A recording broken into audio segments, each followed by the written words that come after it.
mas mamahalin ka ng iyong asawa matapos subukan ang simpleng trick na ito gamit ang mga sangkap na ito. Magugulat ka sa resulta. Kung parang hindi na kasing sabik ang tingin ng asawa mo sa'yo, subukan ang saging at toothpaste. Para simulan, kailangan natin ng saging. Una, balatan at durugin ito gamit ang tinidor.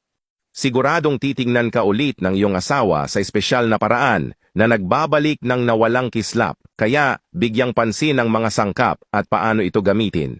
Para sa mga di nakakaalam, ang saging ay may mineral at bitamina tulad ng A at C, pati na rin ang mga antioxidant gaya ng potassium, iron, magnesium at phosphorus.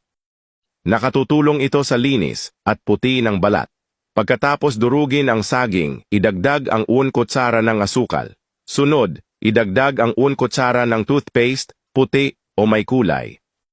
Para matapos, idagdag ang 1 kutsara ng olive oil. Nakakatulong ito na maiwasan ang sugat, nagpapabilis ng paggaling at pumipigil sa impeksyon sa balat. Haluin ng mabuti hanggang maghalo ang lahat ng sangkap. Kung madalas kang nahihiya magsuot ng ilang damit sa publiko o sa mga intimate na sandali kasama ang iyong asawa dahil sa madilim na batik sa iyong binti, singit, hita o dibdib, ang halo na ito ay malaking tulong. Pagkahalo, ipahid sa maitim na bahagi ng katawan.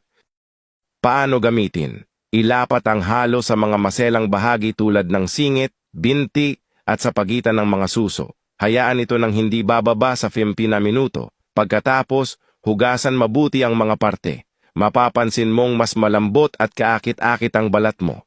I-apply ang resiping ito gabi-gabi at sa loob ng maikling panahon, makikita mo ang kamanghamanghang resulta at magiging mas maliwanag at kaakit-akit ang iyong balat. Ang halong ito ay pwedeng magtanggal ng dark spots sa loob lang ng ilang araw. Pwede mo rin itong gamitin para palambutin ang ibang parte ng katawan tulad ng siko, tuhod at kilikili.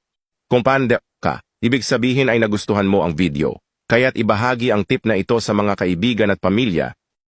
Ang halong ito ay mahusay na exfoliant. Pwede itong ilapat sa mukha para magaan ang pekas at maiwasan ang taghiyawat. Nakakatulong ito sa pagtanggal ng patay na selula ng balat, pagbawas ng kulubot, pinonglinya, pag-aalis ng acne at pagpapaputi ng dark spots.